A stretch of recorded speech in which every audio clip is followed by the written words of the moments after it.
There is a monster that is real. A tall, twisted figure of spiraling rage. He can appear anywhere as he cascades down from the dark skies. He marches across the fields, howling in intense fury. He spares no mercy to whatever is unlucky enough to be in his path.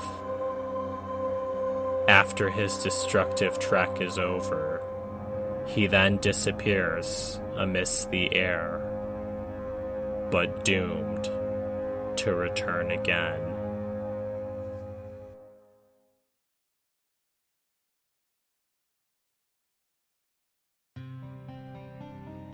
I always been fascinated by tornadoes ever since I was a little kid.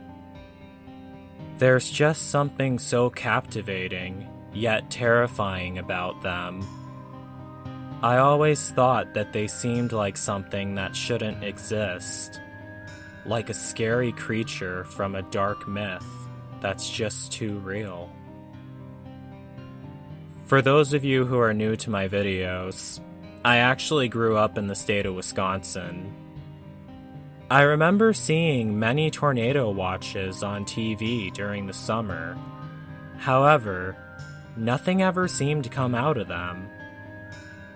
The thing is, Wisconsin isn't really a tornado state. Don't get me wrong, tornadoes definitely do happen in Wisconsin, but not very often.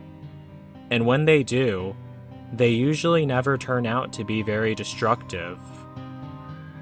However, the same cannot be said about the state south of Wisconsin.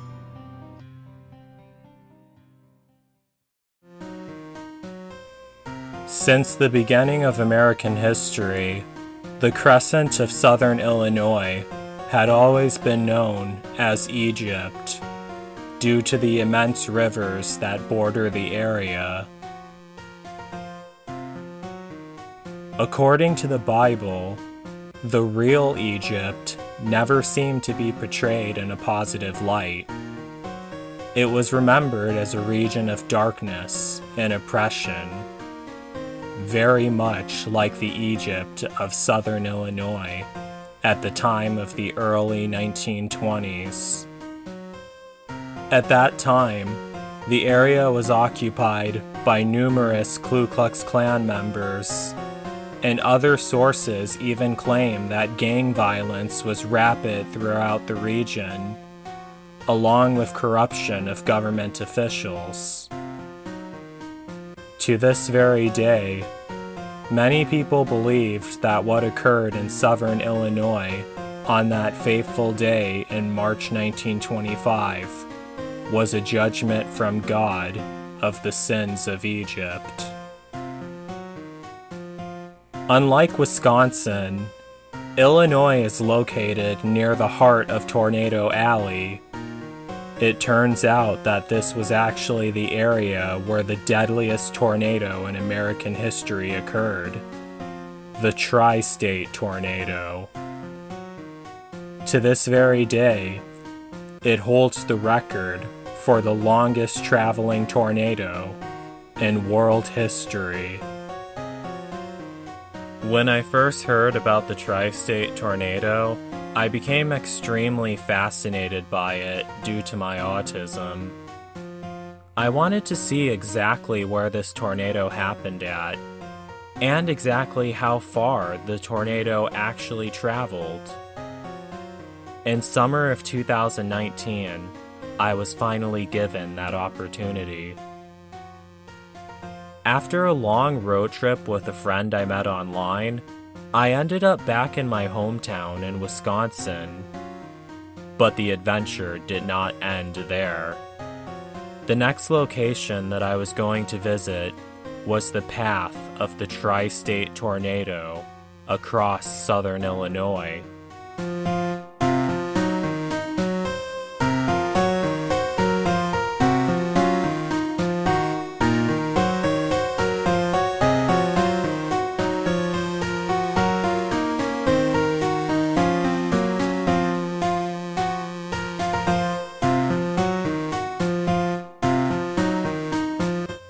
You may be wondering, who ended up taking me there? That title goes to my super awesome adoptive dad. The tri-state tornado actually began in southeastern Missouri, a region that's part of the Ozark Mountains. There isn't exactly a precise location of where it began, but a Wikipedia article told me that the tri-state tornado was first sighted in Moore Township in Shannon County, Missouri. A search for that on Google Maps ended up leading us to the location of a secluded campground in southeastern Missouri named Loggers Lake, which is located in the approximate area where the tri-state tornado is believed to have began.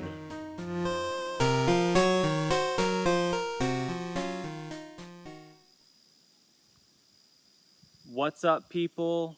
Joe Winko here, your favorite Hawaiian guy. And right now, I'm at this campsite at Loggers Lake in southeastern Missouri. I'm out here because this is one of the first areas where the tri-state tornado was sighted at. The tri-state tornado was the deadliest tornado in U.S. history. It traveled through 3 different states, Missouri, Illinois, and Indiana. This is near the first area where the tornado was sighted at, Moore Township in southeastern Missouri. The tornado was first sighted at 1 p.m. as a small condensation funnel that was moving through the rugged hills of Missouri. And the first fatality occurred around this area at 1:01 p.m. In my episode of Joe Winko talk that I did about the tri-state tornado a long time ago, I said that the tornado actually started at noon, but that was actually incorrect. It was actually 1 p.m. And just for the record, all the areas that were hit by the tornado, they all are in the same time zone. I was actually really surprised that the tornado was able to move through an area like this, because if you look around, the terrain is very hilly, because this is considered part of the Ozark Mountains, because we're sort of near the northern border of Arkansas. I didn't know tornadoes could move through mountains or hills at all, but they actually can. It doesn't happen as often, but it does happen. There's no pictures of the tornado because it occurred way back in 1925. The tornado was very weak and very small at first when it was moving through this area, but as it continued on northeast, it started to get very powerful really quickly.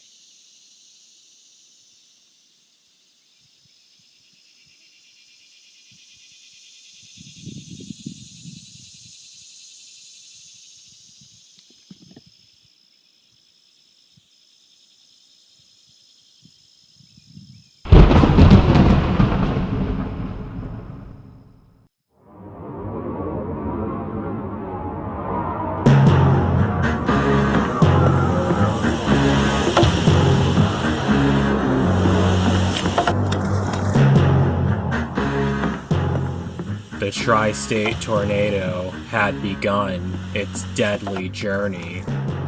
It marched across the rugged hills of southeastern Missouri. It had also been noted that Ellington, Missouri was the town closest to the area where the tornado first spawned.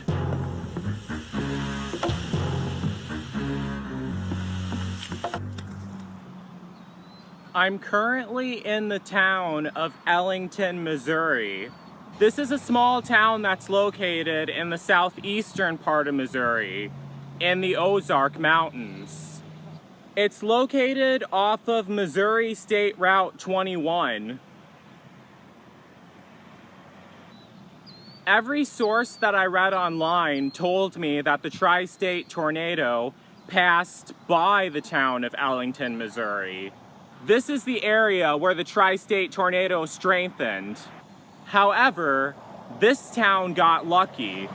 There were no fatalities from the tri-state tornado reported in Ellington, Missouri, and no damage at all. The tornado actually moved north of the town of Ellington, Missouri. Even though this town was not affected directly by the tri-state tornado, on Wikipedia.com, it's noted that Ellington, Missouri is known as the starting place for the tri-state tornado. It was also noted that many homes north of Ellington, Missouri were destroyed by the tri-state tornado, but it wasn't over yet. There were still 2 more states for the tri-state tornado to cross. Its path of destruction had only begun.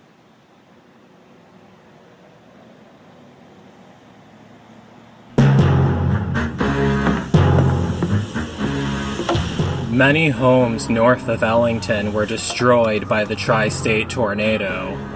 However, the town of Ellington, Missouri got lucky.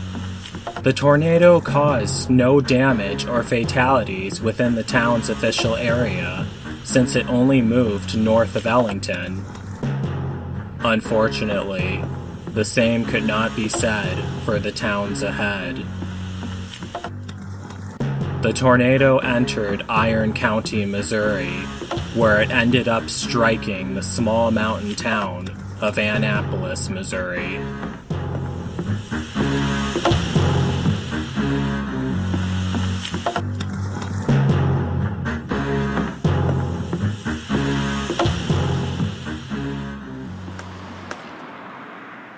This is the town of Annapolis, Missouri.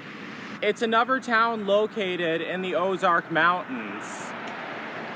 This was actually the first town that the tri-state tornado majorly impacted. The tornado destroyed most of this town, causing $500,000 worth of damage.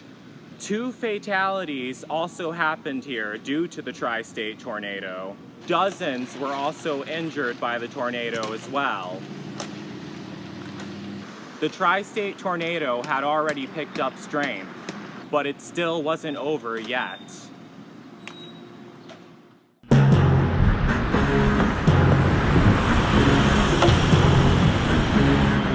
Annapolis, Missouri became known as the first town to be severely impacted by the tri-state tornado. After destroying Annapolis, Missouri, and causing 2 deaths in the town, the tri-state tornado continued moving northeast across the hills of southeastern Missouri. I was still baffled by the fact that a tornado was able to travel across terrain like this. Southeastern Missouri is very hilly and very mountainous. One other thing that I actually noticed while I was on this road trip is the fact that tornadoes do not need to follow roads at all. They just cut around through anywhere. The next town in the tornado's path was the town of Biehle, Missouri.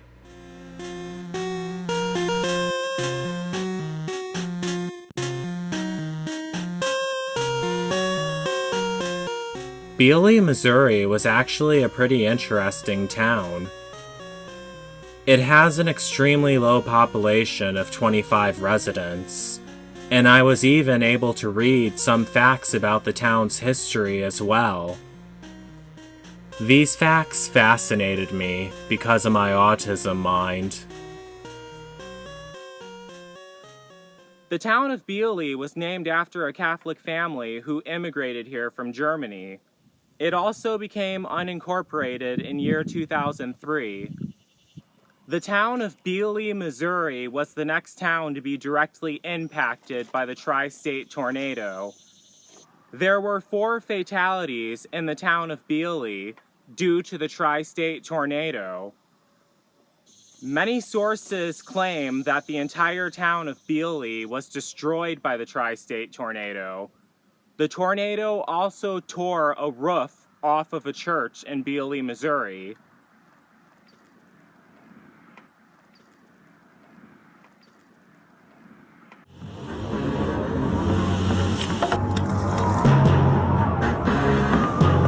After devastating the small town of Biehle, the tri-state tornado continued its deadly march across southeastern Missouri, exiting the Ozark Mountains and traveling across the flat terrain of Missouri's riverside, destroying many homes and farms near Frona, Missouri, killing 5 more people in the area. At least 12 people were killed by the tri-state tornado before it exited the state of Missouri. The tornado then continued onward, where it ended up crossing a lonely stretch of the Mississippi River.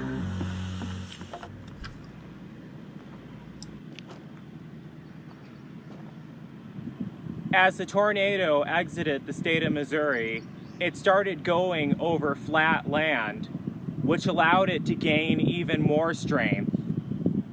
The tornado crossed the Mississippi River, entering the state of Illinois. I actually never knew it was possible for tornadoes to cross rivers at all, because in SimCity 4, they're not able to cross rivers. They dissipate as soon as they get anywhere near water. And I thought that was the same in real life, but apparently that's not true at all. It was absolutely terrifying too.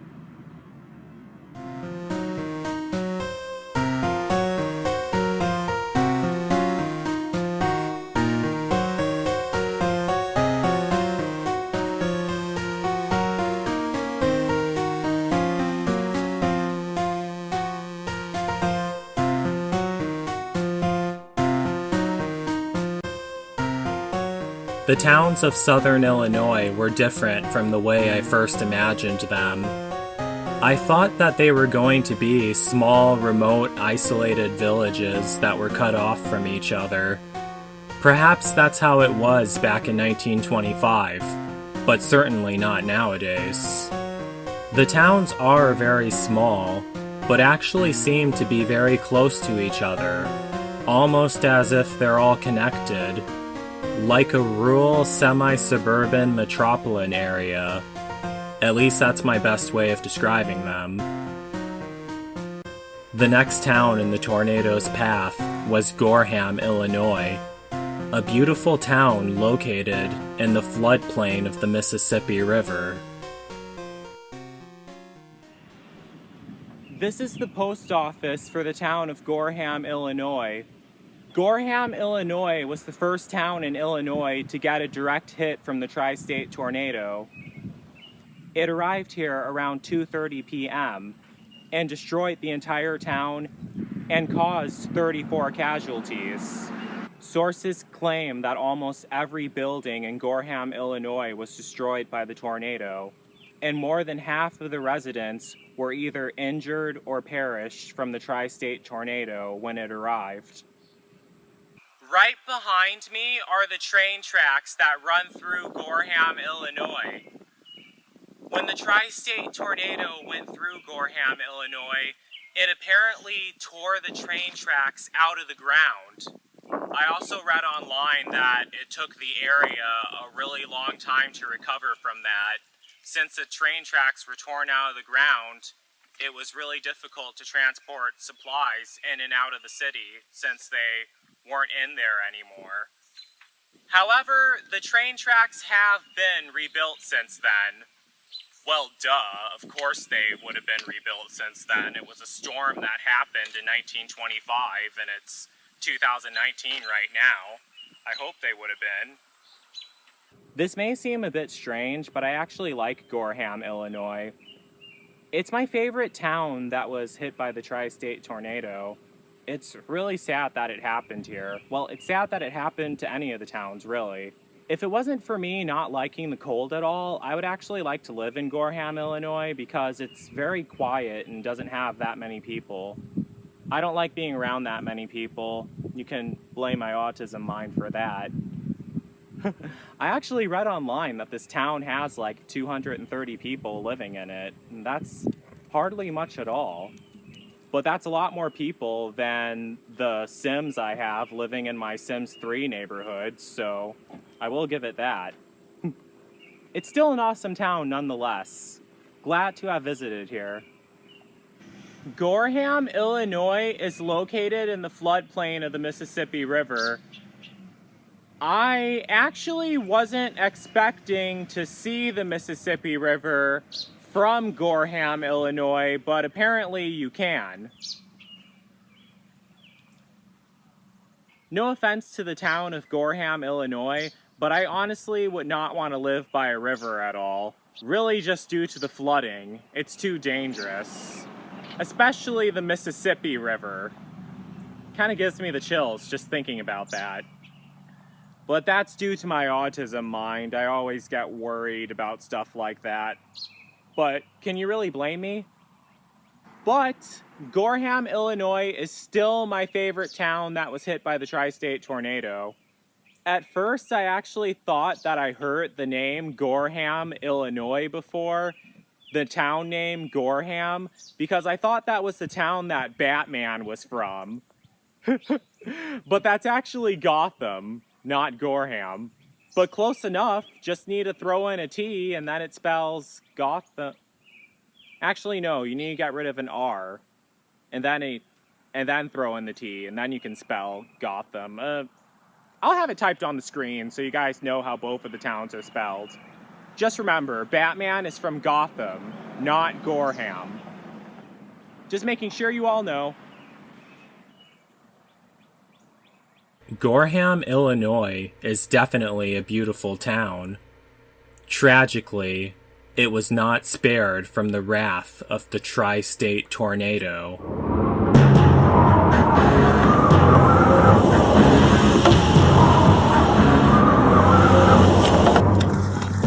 The storm crossed the Mississippi River, striking the town of Gorham, Illinois, where it killed 34 people. It then continued tearing across the riverside plains of southern Illinois, debarking trees and deeply scoring the ground, before making its way to the town of Murphysboro.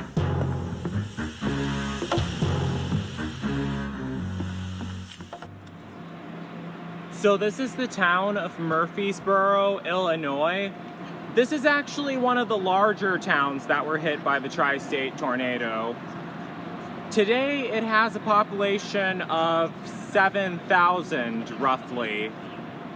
When the tornado came through here, it destroyed a large part of the northern section of this town. And it caused 234 casualties. To this very day, that's actually the record number of the most people who perished from a tornado in a single city. After the tornado hit, a lot of the civilians were trapped under debris. Wildfires then erupted, and many of the victims who perished from the tri-state tornado died during the wildfires. It was absolutely terrifying what occurred in this town that fateful day. The tri-state tornado was a mile wide as it tore through the town of Murphysboro, Illinois, destroying the entire town.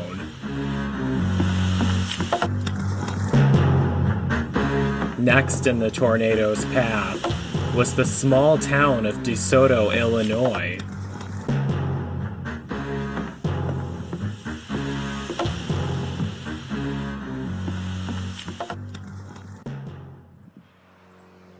This is the community park for the town of DeSoto, Illinois. It was one of the towns that were hit by the tri-state tornado on March 18th, 1925. The tri-state tornado obliterated the whole town of DeSoto, Illinois. The DeSoto school was also destroyed by the tri-state tornado. 33 of the victims were students there. To this very day, that is the record number for the amount of students who were killed by a tornado at a school. It took DeSoto, Illinois, years to recover from their direct impact by the tri-state tornado.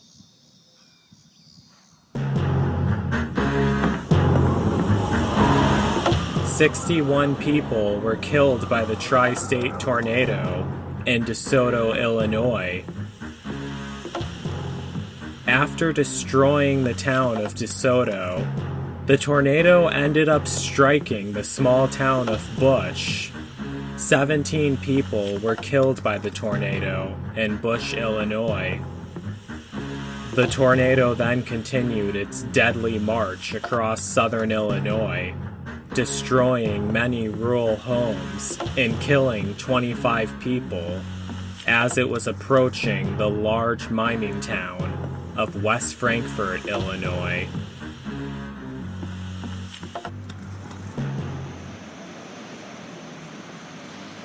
This is the town of West Frankfort, Illinois. It was one of the last major towns in the state of Illinois to be directly impacted by the tri-state tornado. And a large part of the town was destroyed by the tornado. 102 people were killed by the tri-state tornado in the town of West Frankfort, Illinois. The scars from the tri-state tornado still exist here to this day. Chaos broke out across the region.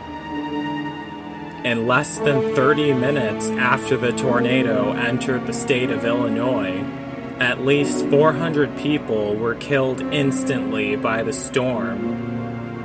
Hundreds were also injured, and many more would die from their injuries. Fires broke out across the towns of Murphysboro, DeSoto, and West Frankfort, completely obliterating the remains of the tornado's destruction. The tornado then continued its deadly destructive march across the plains of southern Illinois, tearing through Hamilton County and White County, killing 120 more people. In total, the tornado killed 593 people in the state of Illinois, which became the state hardest hit by the tri-state tornado. But the storm's deadly rampage was still not over yet.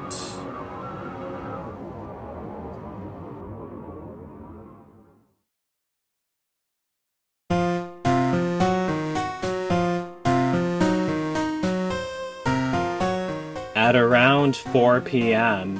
on March 18, 1925, there were reports of a thin rope-like funnel cloud tearing across the plains of southwestern Illinois. The rope stage of a tornado is both its last and most dramatic stage. The tri-state tornado was dying. However, it still was holding on to a considerable amount of strength as it prepared to exit the state of Illinois. At 4 p.m., the tornado crossed the Wabash River right behind me, where it entered the state of Indiana. It then continued that way towards Griffin, where it caused more destruction. The town of Griffin, Indiana, is an interesting small town located in Posey County in southern Indiana, with a population of 172. The town was also named after its early postmaster, Samuel Griffin. After crossing the Wabash River, the tri-state tornado arrived in the town of Griffin, Indiana, shortly after 4 p.m. That way is the Wabash River. That's the direction that the tornado came from. The tornado cut across the plains and then ended up striking Griffin, Indiana. The tri-state tornado destroyed the entire town of Griffin. Many of the victims who died in the tornado were children who were walking home from school. Many of the survivors were trapped under debris from the destroyed homes and buildings. There's also this park in Griffin that has a memorial for the tri-state tornado victims. I'm actually at it right now. It's not that big of a park, but let me show it to you. It was actually very interesting to see the memorial for some of the victims of the tri-state tornado in Griffin, Indiana. This storm happened so long ago, and out of all the towns I went through on this part of the road trip, Griffin, Indiana was the only one that actually acknowledged that the tri-state tornado actually occurred. In the town of Griffin, Indiana, the tri-state tornado is still known as the Griffin tornado, even though it impacted a total of 3 states. The town of Griffin never forgot about the tri-state tornado. The tri-state tornado may have been weakening, but even after traveling for 200 miles from the touchdown point, this storm was still a killer.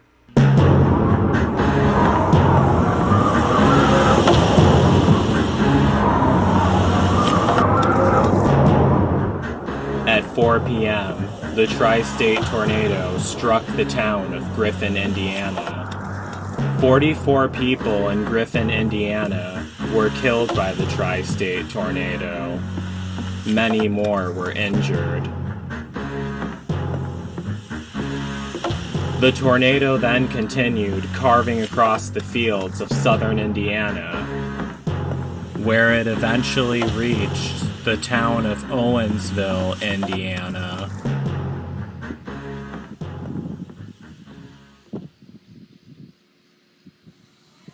The tri-state tornado continued through the state of Indiana, where it eventually reached the town of Owensville, Indiana. However, Owensville, Indiana got lucky. The tri-state tornado did not make a direct impact to the town.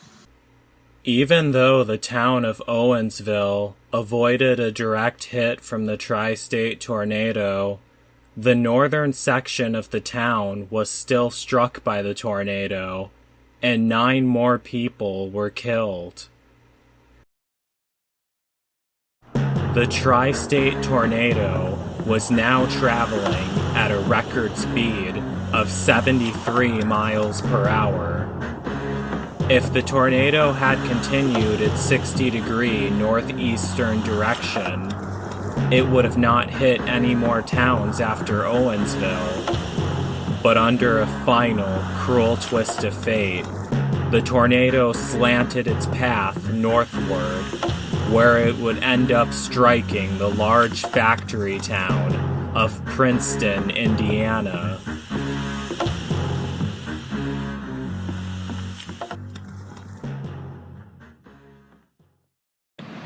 Unlike Owensville, Indiana, the town of Princeton was not spared from a direct impact from the tri-state tornado. The tri-state tornado destroyed half of the town of Princeton. Many neighborhoods in the Princeton area were completely leveled. The tornado killed 42 people in Princeton, Indiana. The tri-state tornado then continued onward, heading towards the town of Petersburg, Indiana.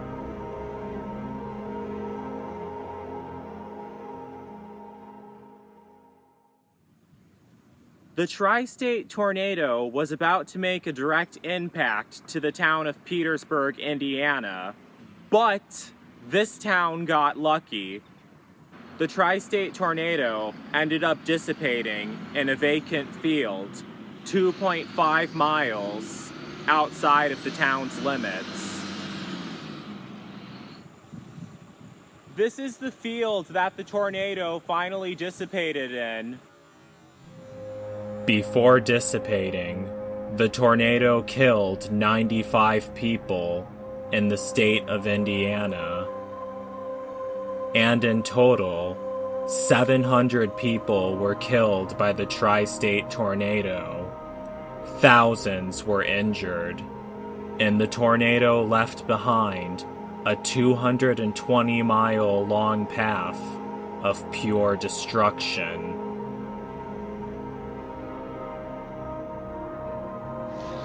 The town of Petersburg, Indiana, was spared from a tragedy that affected many of the towns in Missouri, Illinois, and Indiana. Life would never be the same for those impacted. The towns soon started to rebuild after the tornado, but the fear of what occurred that horrible day would remain in the minds of the surviving citizens for the rest of their lives. Many things were lost in the tornado, and sadly, many of those losses would never return.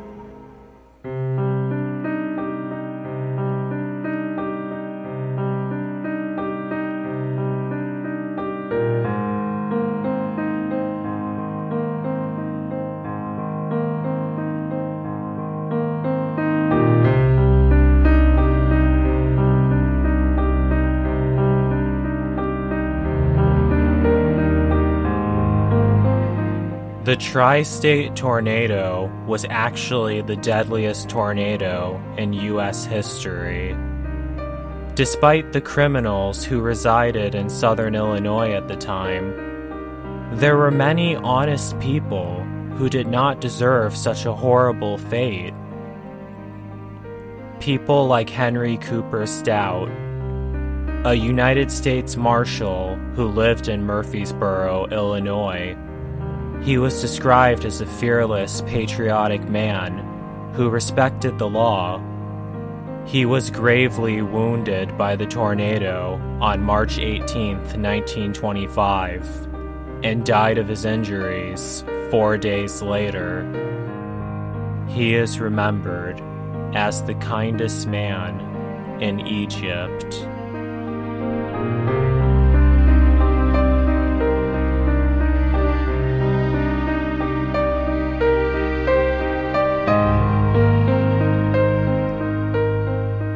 People like Dolly Rodman, a mother of 4 children who tragically lost her life from the tri-state tornado in Murphysboro, Illinois.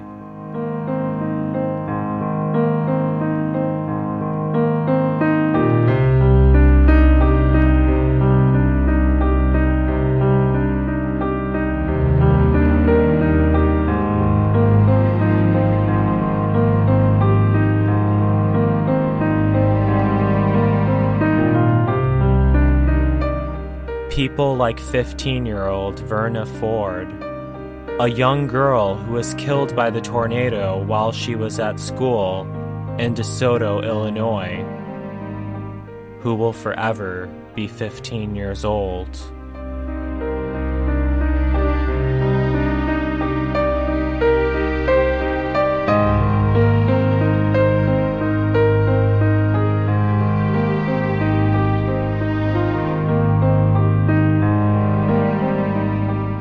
And people like Keller Andrew Hancock, a young man who was killed by the tri-state tornado in West Frankfort, Illinois, who will never be forgotten.